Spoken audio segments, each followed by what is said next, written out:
What is going on, guys? It is Patrick here, and in this video I'm going to be bringing you a complete guide on both how to build as well as upgrade the sword from Shadows of Evil. I wanted to make a complete video just going over the entire thing rather than have you guys jump around video to video, so it's going to be pretty in depth. If you want to leave a like on this, that'd be great. But anyways, let's get into it.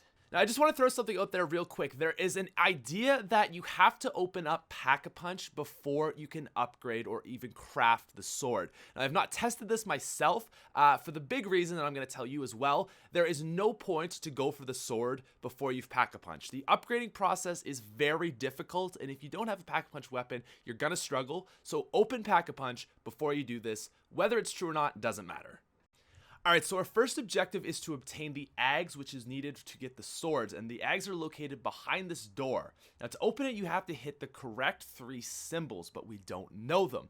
So what you want to do is go to any 3 of the train cart locations, and you're going to want to go and find a map, and this map is going to show you where the symbols are. So there's these 3 question marks. So what you're going to want to do is hop on the train and look to your right, and each time you're passing by, you're going to see a window.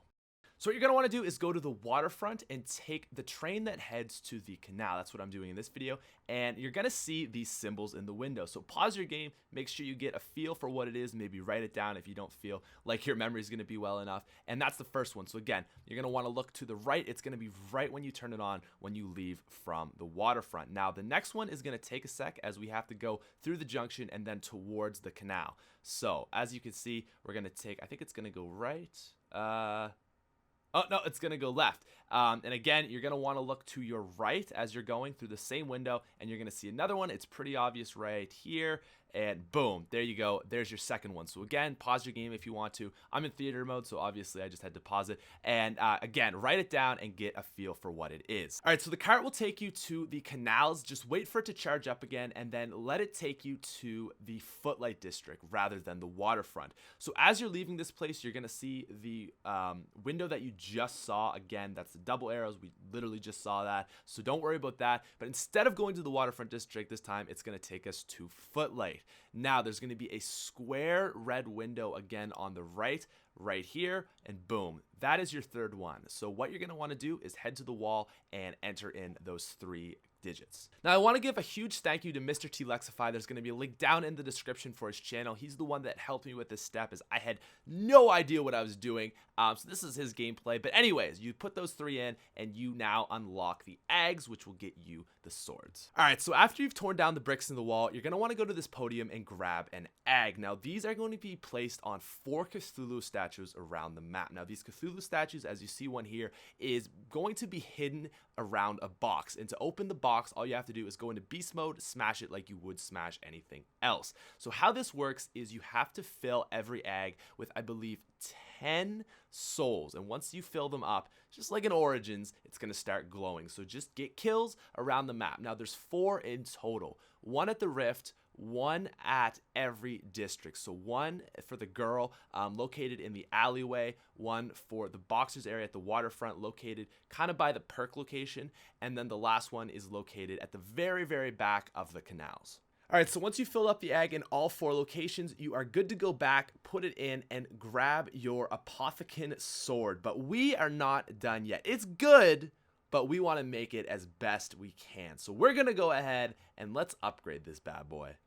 Alright, so now you want to go to your character's specific ritual site. So if you're Jessica, you want to go to the Footlight District at the lounge. If you're the boxer, you want to go to the waterfront and the ring. If you are Nero the Magician, you want to go to the spawn location, ritual site. And if you're the cop, as I am, go to the canals for the Ruby Rabbit. Go to the ritual site, and there's going to be some creepy looking dude who's going to give you an arch ovum. Now, the upgrading process itself is actually a lot more simple than crafting the sword. The only problem is it's also a lot harder. So there's going to be 4 circles outside of every ritual site. So 1 at the waterfront, outside the gym, 1 outside the lounge, 1 outside the Ruby Rabbit, and then 1 outside of spawn. So what you got to do is you got to take your Ag and place it down. Now you're going to see it's going to go up into the air, and you're going to get 1 Margwa on your first attempt. But On your second one that you do, you're going to get 2. And then for the next 2, you're also going to get 2 as well. So 7 Margwas in total to upgrade. Now, you cannot do this at the same time. You have to do this individually. So if you have 4 people, each person has to put it down.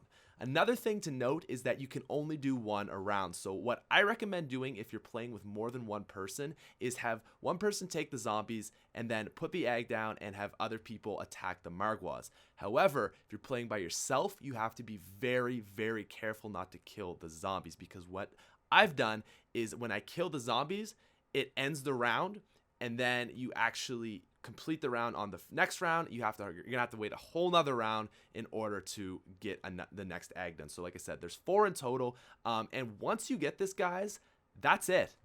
It's a very, very straight process. So you're just gonna want to go back to the place where you got the arch ovum, which is like I said, for the boxer is going to be the waterfront, for the Jessica is going to be the lounge, for the cop it's going to be the ruby rabbit, and for Nero the magician it's going to be the spawn ritual site. So very, very straightforward. I recommend you have pack-a-punch weapons in a pretty good setup for this. Taking down 2 Margwas, if you don't have the right guns, is going to be pretty hard. And definitely wait till the end of the round. You don't need 2 guys spawning in while you're taking out zombies. So guys, that's it. Like I said, it's really not that big. I thought it was going to be intimidating, like a big thing, kind of like the origin staff, but overall it's a pretty straightforward process. So other than that, that is really all I got for you guys. The upgraded sword is absolutely amazing. As you can see gameplay here, basically what it is it's like the normal sword that you can swing it, but instead of that kind of like shockwave that you can send down, like kind of like the PhD of this game, it's a Hell's Retriever. But it's amazing. What it does is it just stays with you. It just wrecks zombies the entire time. Absolutely amazing. So very, very good gun. Anyways, guys, if you enjoyed this video, please like and favorite. It really, really would help me out as well. If you're new to the channel, feel free to subscribe. I do tutorials, but mostly I'm just all about gameplay, having fun with the game, and all that good stuff. Anyways, guys, thank you so much for watching. You're a bunch of beauties. I love you. I'll see you later. Peace.